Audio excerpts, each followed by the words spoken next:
오늘도 열왕기하서 12장에 기록된 이 말씀을 통해서 하나님께서 주시는 은혜를 우리가 함께 나누기를 원합니다. 여러분, 이 열왕기하서 12장 말씀에는 이 남쪽 유다의 요아스 왕의 사역이 기록이 되어 있습니다. 이 요아스 왕의 특징은 어려운 시절에 너무 어린 나이에 왕이 되었다는 것입니다. 이세벨의 딸 이 아달랴가 자기 아들 아하시아가 죽었을 때 이 손자들을 다 죽여버리고 자기가 왕이 되는 바람에 이 다윗의 왕위가 끊어질 뻔했었습니다. 그런데 이 아하시아의 여동생 요세바가 한 아이를 살려가지고 나오게 되는데 그 아들이 바로 요아스였습니다. 이 요아스가 6년 동안 이 성전에 숨어서 이 제사장들의 보호를 받다가 7살 되던 해에 왕이 된 것입니다. 여러분, 7살이면 아직 유치원에 다닐 나이입니다. 그런데 그 나이에 이 요아스가 왕이 되었으니 이 어린아이가 어떻게 나라를 다스리겠습니까? 그러니까 그 주위에 있는 제사장들의 이 도움을 받아서 나라를 다스린 것입니다. 그래서 이 요아스는 어릴 때부터 하나님을 의지하고 이 제사장들을 존중히 여기는 삶을 살 수밖에 없었습니다. 그래서 나라는 평안하게 되었고 하나님께서 은혜를 베푸시는 나라로 회복이 되었던 것입니다. 그래서 여러분 열왕기하서 12장 2절 말씀에 보시면 이 요아스가 어릴 때는 정직했다고 평가를 하고 있습니다. 예후에 제7년에 요아스가 왕이 되어 예루살렘에서 40년간 통치하니라. 그의 어머니의 이름은 시비야라. 브엘세바 사람이더라. 요아스는 제사장 여호야다가 그를 교훈하는 모든 날 동안에는 여호와 보시기에 정직히 행하였으되 라고 말씀을 하고 있습니다. 여러분, 여기 중요한 것은 이 요아스 왕은 제사장 여호야다가 그를 교훈하는 모든 날 동안에는 여호와 보시기에 정직히 행하였다라고 하는 말씀입니다. 그리고 이 요아스 왕이 20대에서 30대가 되었을 때 특이한 사역을 하게 되는데 그것은 무너진 성전을 수리하는 일을 하는 것입니다. 그런데 왜 이렇게 성전이 무너졌는가 하는 것은 역대기하서 말씀에 보시면 기록이 되어 있습니다. 여러분, 역대하서 24장 7절 말씀에 보시면 이는 그 악한 여인 아달랴의 아들들이 하나님의 전을 파괴하고 또 여호와의 전의 모든 성물들을 바알들을 위하여 사용하였음이었더라 라고 기록을 하고 있습니다. 여러분, 이 아달랴와 그의 아들들이 바알을 섬기면서 이 성전을 다 파괴한 것입니다.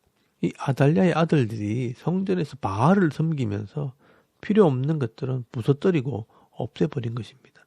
한마디로 성전을 더럽힌 것입니다. 그래서 요아스는 하나님을 섬기는 마음으로 이 성전을 다시 보수하게 된 것입니다. 그런데 요아스는 이 제사장과 레위 사람들에게 이 성전 수리를 위해 성전세를 바치게 하라고 명령을 했는데 이 레위인들이 이 일을 자꾸 미적거리면서 행하지 않는 겁니다. 그래서 요아스가 나무 상자로 헌금통을 만들어 놓고 이제부터 하나님의 성전을 수리하려고 하니 성전에 세금을 내라고 명령을 하게 될 때 이 백성들이 성전세를 바치게 됩니다. 그리고 그 돈을 모아가지고 성전을 수리하게 되고 또 요아스는 여호와께 항상 번제를 드렸더라라고 말씀을 합니다.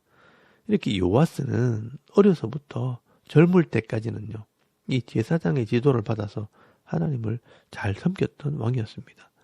그런데 문제는 이제 제사장들이 나이가 들어 죽게 되었을 때 이 요아스는 젊은 방백들을 가까이 하면서부터 타락하기 시작합니다. 여러분, 이 제사장 여호야다는 이 130살에 죽었습니다. 그리고 이 요아스를 지도하던 이 제사장이 죽고 난 뒤에 유다의 방백들이 요아스를 찾아와서 유혹을 하게 됩니다. 여러분, 열왕기하서에는요, 이 내용이 자세히 기록되어 있지 않지만 역대하서 24장 말씀에 보시면 이 내용이 자세하게 기록이 되어 있습니다.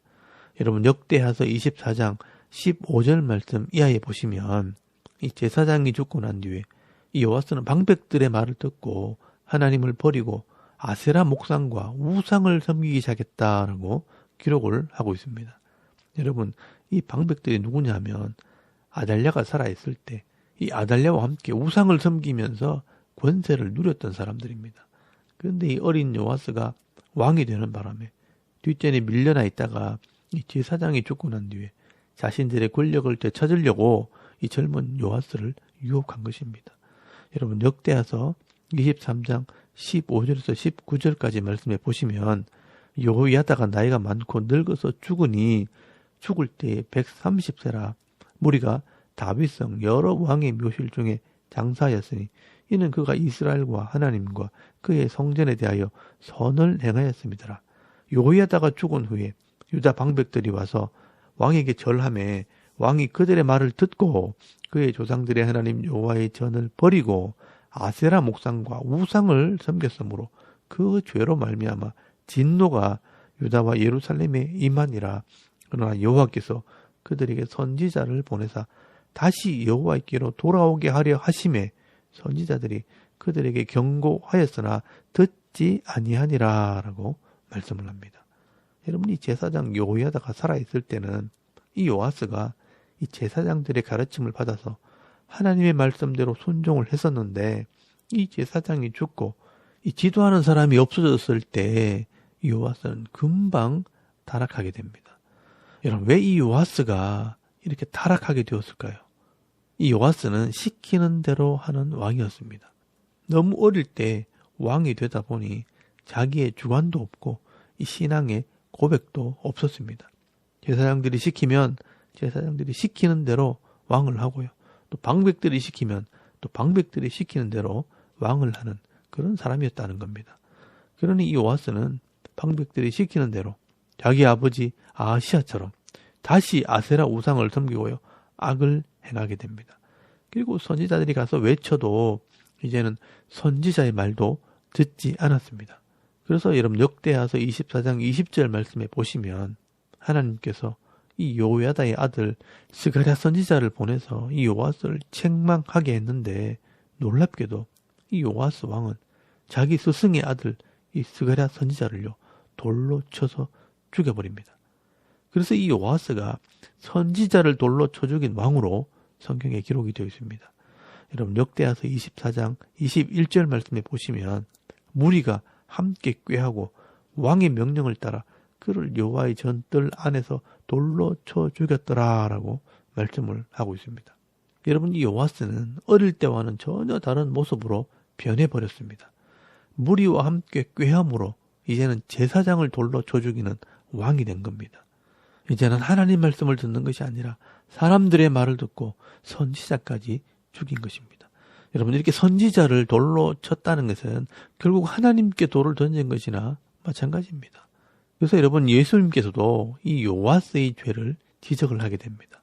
여러분 마태복음 23장 35절 말씀에 보시면 그러므로 의인 아벨의 피로부터 성전과 제단 사이에서 너희가 죽인 바가랴의 아들 사가랴의 피까지 땅 위에서 흘린 의로운 피가 더 너희에게 돌아가리라 라고 말씀을 합니다. 여러분 여기 나오는 바가랴의 아들 사가랴가 바로 역대하서 24장 20절 말씀에 나오는 이 스가랴 선지자입니다.